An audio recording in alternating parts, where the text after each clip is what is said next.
All right, hi everyone. So this is the second video for the chapter on the senses. And last time we kind of left off talking about the retina and its different layers and the different cells you can find in the retina. So now let's move on and talk about the lens. And then that's going to get us into talking about kind of physiology of vision and how vision works.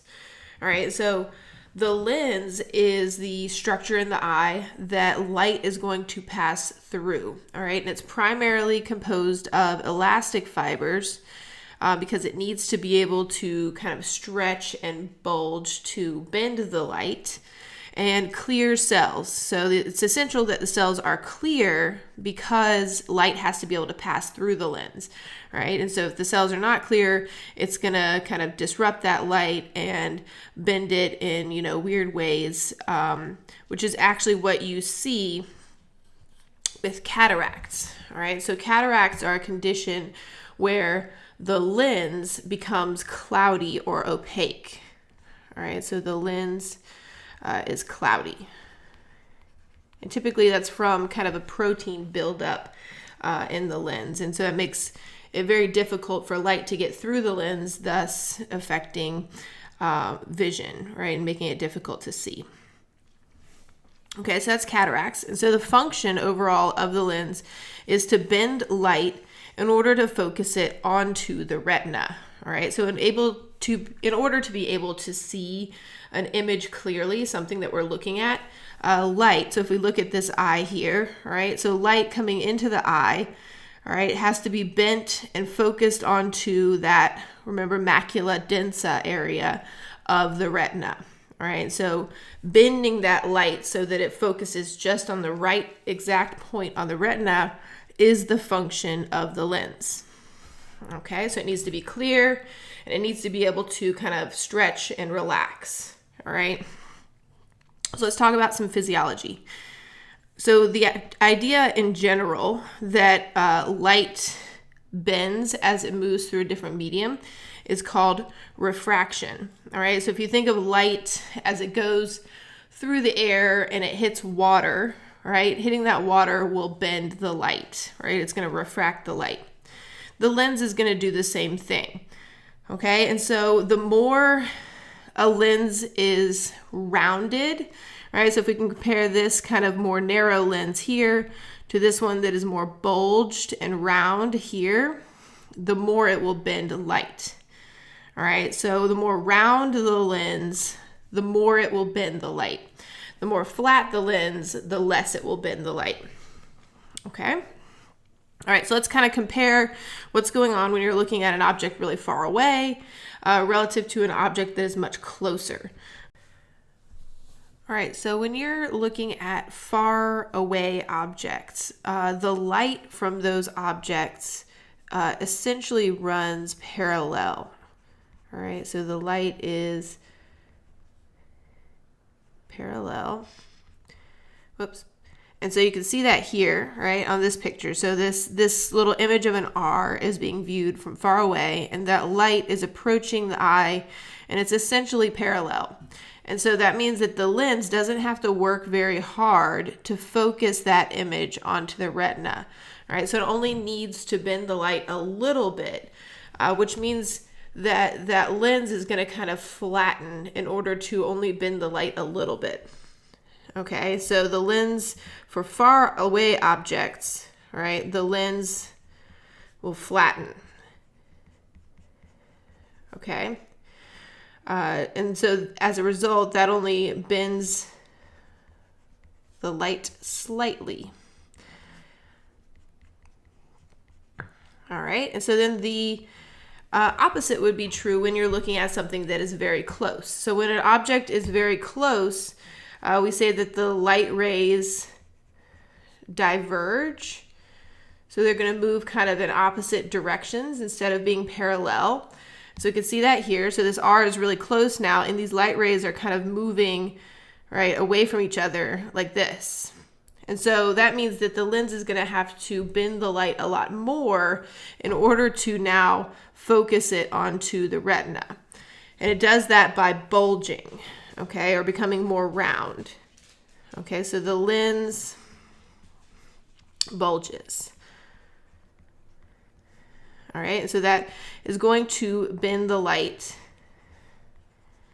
a lot. So the more round the light or the lens is, again, the more it is going to bend the light. So if an object is close up, it needs to bend it more because those light rays are kind of moving away from each other instead of being parallel. So now we have to bend them more to get them to focus onto the retina. All right, so that's viewing far away versus close objects. And this would be in like a normally shaped eye. Okay. So now let's talk about some kind of clinical conditions and different things that can affect vision in the eye. All right, so the first one is presbyopia. Oh, one other thing to point out about this kind of bulging of the lens, right? So it can become thinner, right, and more flat, or it can bulge, and that is controlled by some muscles, right? So these muscles are called the ciliary muscles. All right, we talked about those. We were talking about the ciliary body and those different structures. And so these ciliary muscles are going to contract, pull on those little ligaments that are attached to the lens and flatten it or relax and allow it to bulge. All right. Okay. Now let's talk about some different kind of shapes and things that can influence vision in the eye. Our first one is presbyopia. All right, so presbyopia is old age vision. So this just is what happens to your eyes as you get older. And as many things in the body, when you get older, lose elasticity. Skin loses elasticity, and that's why you see wrinkles. The lens also loses elasticity. So it can't really bulge as well, right? So you're stretching the lens out to make it thinner, all right? And it has to have elasticity to kind of recoil and bulge. And so it doesn't do that as well anymore as it loses that elasticity. So as a result, you would have trouble seeing objects that are close, all right? So that's why as you get older, if you're like reading a menu at a restaurant or something, you tend to need to hold the menu further away in order to see it. That's just because your lens is losing elasticity. All right. And then the term emmetropia just refers to normal vision. So your lens can function normally, focusing, an image onto the retina. And then we have myopia. So with myopia, all right, so if this is our kind of normal emmetropic eye here, has a normal shape, all right, light's coming in and it's being focused by the lens onto the retina here, all right. With a myopic eye, the eye is going to be too long, all right. So this dotted line represents that kind of emmetropic eye.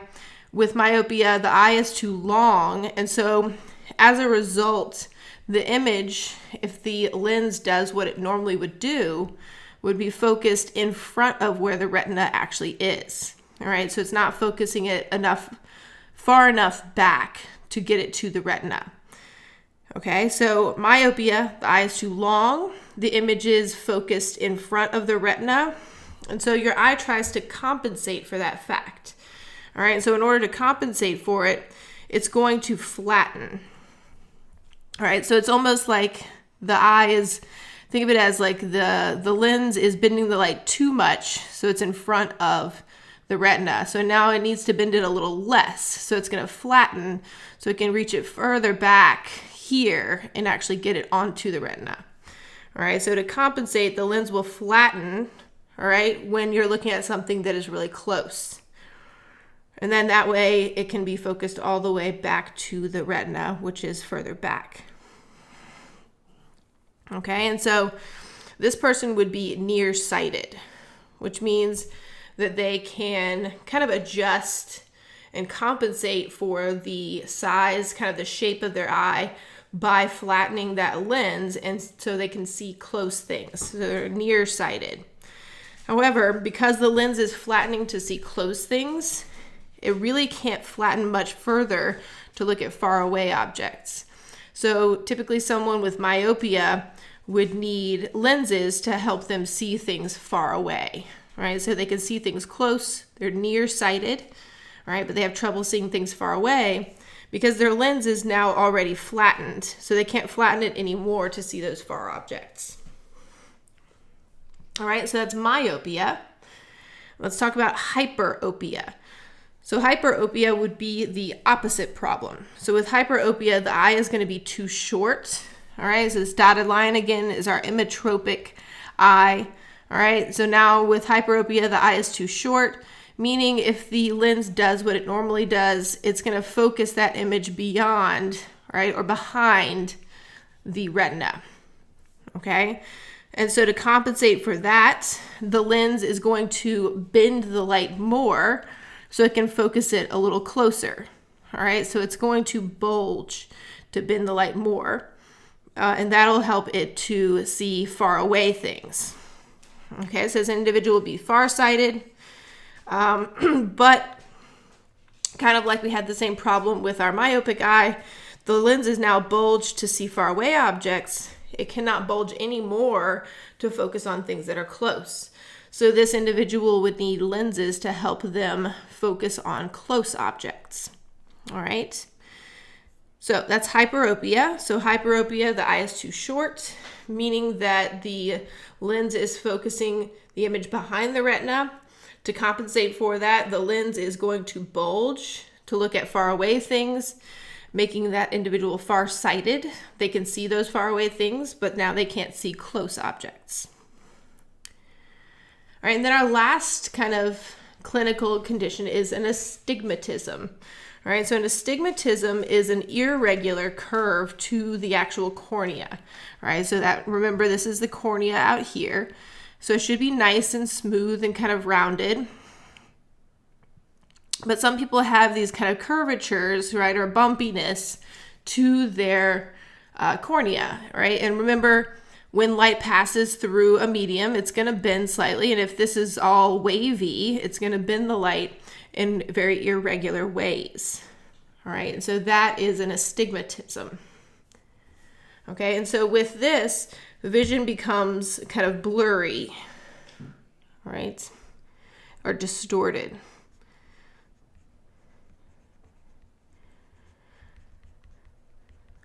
Okay.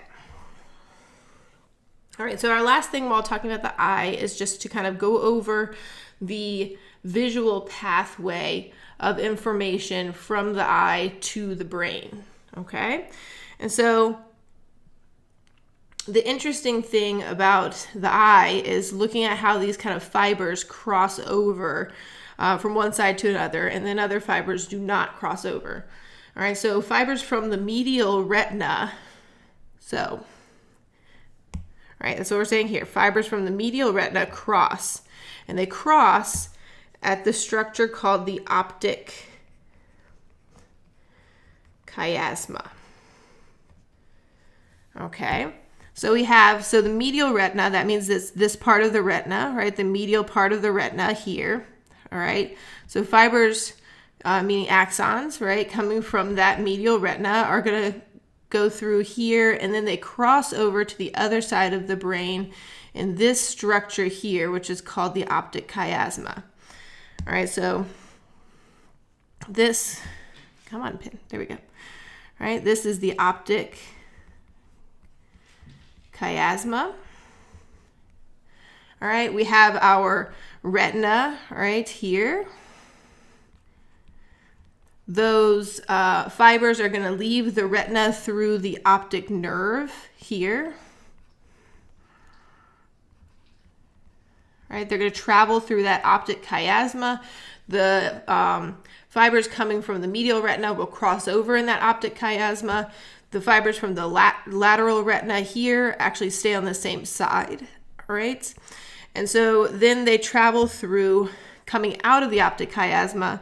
This would be an optic tract.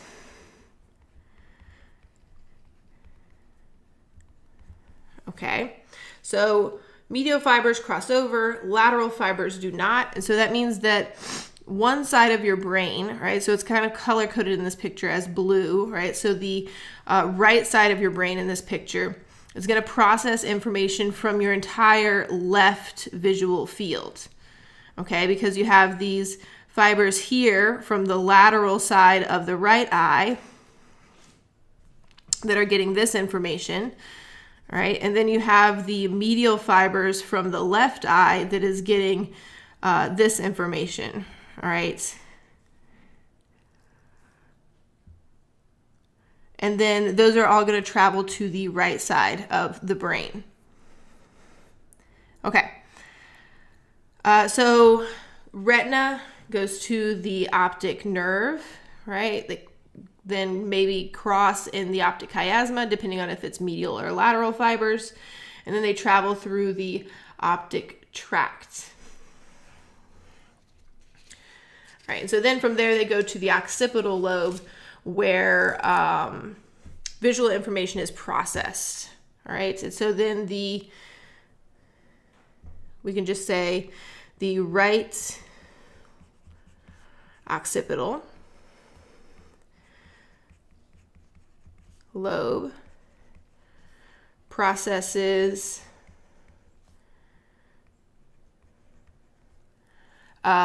the left visual field.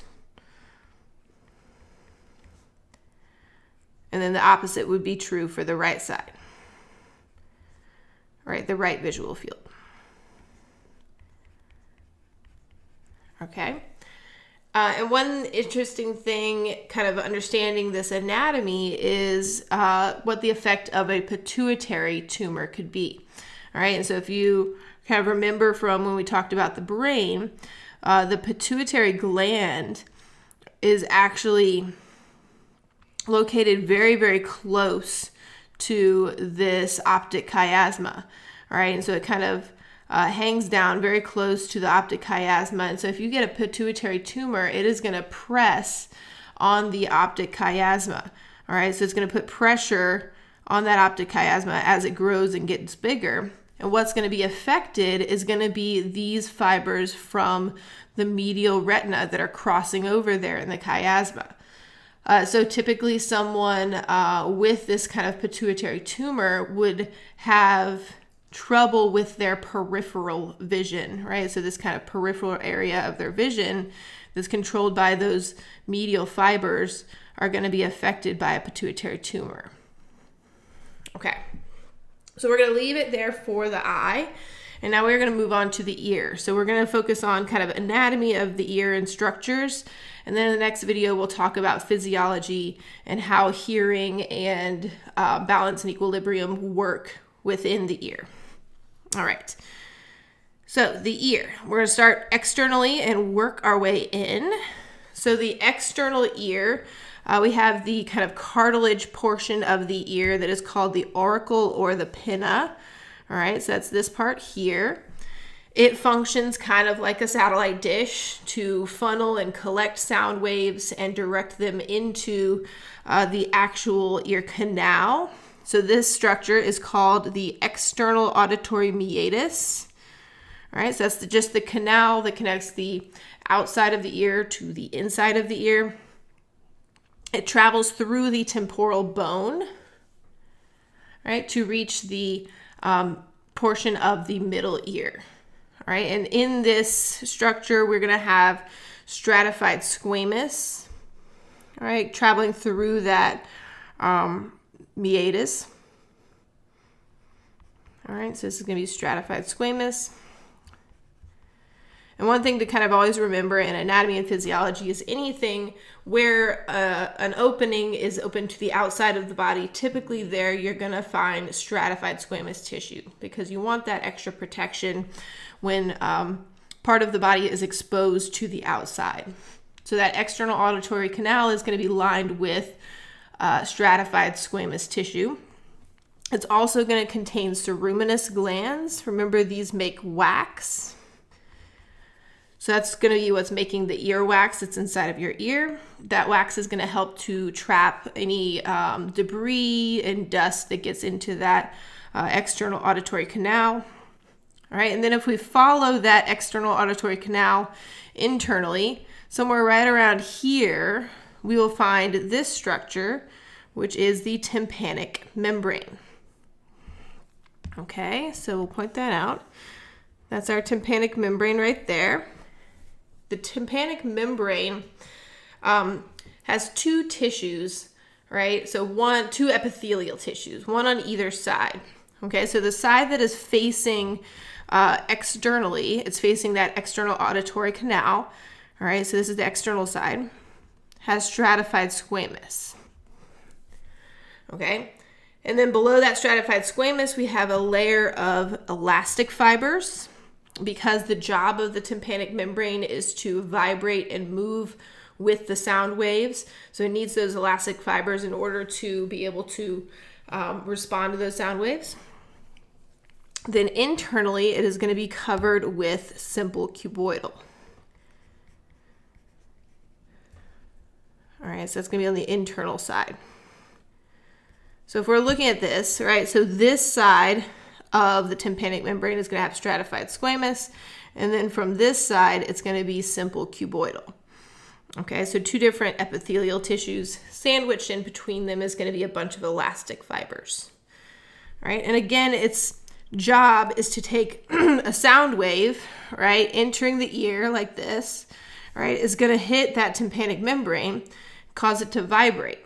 And so that tympanic membrane's job is to take that sound wave moving through the air and convert it into a physical movement. Okay. And so that's the external ear, all right? So that tympanic membrane is kind of the barrier between the external and the middle ear. If you have inflammation of the external ear, that is called otitis externa, all right? So inflammation of the external ear. So there can be inflammation at the different portions of the ear, all right, and their effects will be a little different. Okay, so inflammation of the external ear is otitis externa. All right, so now let's talk about the middle ear. So the middle ear is essentially what we're looking at here, all right, behind that tympanic membrane. It is found in what is called the antrum of the temporal bone. So the antrum is just like this big kind of, actually it's very tiny, right? But it's this space in the temporal bone that contains the three ossicles. Okay, so these ossicles, that's just a fancy word for these teeny tiny little ear bones. All right, so these are tiny ear bones. All right, and so the one touching the tympanic membrane right here is the malleus. All right, so the malleus is first. So it receives that movement of the tympanic membrane first because it's touching the tympanic membrane. And then you have the incus connected to the malleus. We'll continue this down here. So this is the incus. All right. And then here, this bone here is the stapes. Okay, so kind of in order of how the sound waves will move through the bones, we have the tympanic membrane, which will vibrate here. That will move this malleus. Movement of the malleus will cause the incus to move, and then that will cause the stapes to move. All right, so the stapes is connected to this structure. It would essentially sit right underneath this kind of oval part of the stapes. That oval part is covering a structure called the oval window. Okay, so the oval window is going to be connecting the middle ear to the inner ear. All right, and it's at that point where that movement of the stapes is going to be transferred to this structure, which is the cochlea. The cochlea is actually going to convert those sounds, right, those movements into action potentials. Okay, so that oval window sits just underneath that stapes. All right, also in the middle ear, we have a structure called the eustachian tube. All right, and so that is going to be located right here. And so the eustachian tube is going to connect the middle ear, all right, so the space containing all these ossicles, to the nasopharynx, which is just kind of the portion of the pharynx that sits right behind your nasal cavity. All right, you'll learn more about that in A&P2. So essentially it connects the middle ear to the pharynx. And its function is to help equalize pressure in this middle ear, right? So if you have a buildup of pressure, you know that you can swallow or you could yawn, right? And that will, sometimes even your ears will pop, right? If you're, on a plane or something. That's just this eustachian tube kind of opening up a little and helping to equalize the pressure that's built up in that middle ear. Okay, and so inflammation of the middle ear is called otitis media. This can become very serious if it's not treated, appropriately and quickly enough, right? If untreated, what happens is fibroblasts will come in, right? And we know the job of a fibroblast is to make fibers, right? Especially in this case, it's going to make a lot of collagen fibers, right? And that is going to potentially lead to hearing loss. All right, so let's talk about that. Let me just write this really quick. All right. So if we have inflammation of this middle ear here, all right, we have fibroblasts coming in, it's untreated, fibroblasts are going to come in, they're going to start laying down collagen fibers all over this middle ear. All right, and so that can lead to hearing loss because it prevents these little tiny bones from being able to move. Those collagen fibers, remember, they're not very elastic. They don't allow stretch. They're just very strong structural fibers. So they're going to prevent movement of those bones, those ossicles, and that would lead to hearing loss. One other cool thing to point out about these ossicles is that the joint between them, all right, so like between the incus and the stapes or the malleus and the incus, is a teeny, teeny, tiny little synovial joint, which I think is really cool. These are itty bitty little bones, and there's a tiny little synovial joint between each of those bones. All right. And then lastly, for this middle ear, there's an additional structure that is very important for kind of protecting your hearing, and that is a muscle called the tensor tympani. All right, so the tensor tympani is a muscle, right, that contracts in response to a sudden loud noise. Okay, and so it's going to contract if there is a loud noise, and it's going to prevent movement of those ossicles to kind of protect that eardrum from those ossicles moving too much and potentially tearing it. All right, so it contracts in response to a loud noise. All right, so it's possible for that initial loud noise to still cause damage, but once that tensor tympani contracts, it can kind of help to dampen that loud noise and prevent it from shaking these ossicles too much and causing damage to that middle ear and the structures there. All right. So lastly, let's talk about the inner ear. Okay, so in the inner ear, we're just going to go through some structures, and then in the next video, we'll talk about how those structures are going to be involved in converting sound into action potentials. All right, so in the inner ear, that is where that function is going to happen. Okay, and so our first structure is the cochlea. Okay, so the cochlea is, if we're looking here, all right, the cochlea, we have our little stapes here, and it's connected. This would be that oval window it's connected to. All right, and so then this here, this kind of snail shell looking structure is the cochlea. Okay, and so the cochlea's job is to convert, all right, that movement of the ossicles from the sound into action potentials. All right. So it takes sound and it converts it into an action potential. That's its main job. And so it's made up of a series of 3 tubes, right, that kind of run the length of the snail shell. So you can see it here on this picture.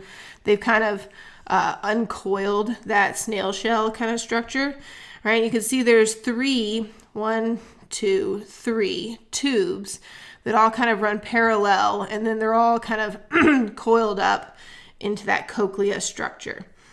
Okay, and so those 3 tubes together are referred to as the membranous labyrinth. All right, and so if we kind of cut open our little cochlea here, you can see those 3 tubes kind of when you cross-section it, right, in each of those coils. All right, so let's talk about those 3 tubes. So the first one is called the scala vestibuli. And so let's label it on this picture. That's going to be here. All right, so the scala vestibuli contains a fluid that is called perilymph. All right, so this is just the fluid found in that tube. Okay. The next one down, the next structure down is called the cochlear duct. So that's here. The cochlear duct has a fluid, it just has a separate name. It's called endolymph.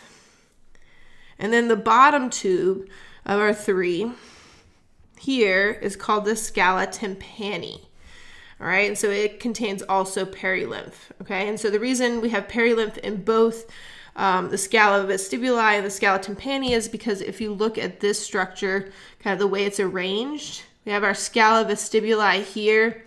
All right, and you can see they're actually connected. So at the tip here of the cochlea, our scala vestibuli is connected to the scala tympani. So they share that same perilymph fluid, all right, in both of those structures. Okay. And so within the cochlear duct specifically, all right, so let's kind of connect these. We have a really important structure. It's where those kind of nerves for the ear and for hearing are connected, called the organ of Corti. All right, and that's what's being boxed in this picture. So this is the organ of Corti. It is found in that cochlear duct. All right, and it contains these teeny tiny little hair cells that are essentially the receptors for hearing. All right, and so they're called hair cells. I'm going to zoom in really quick.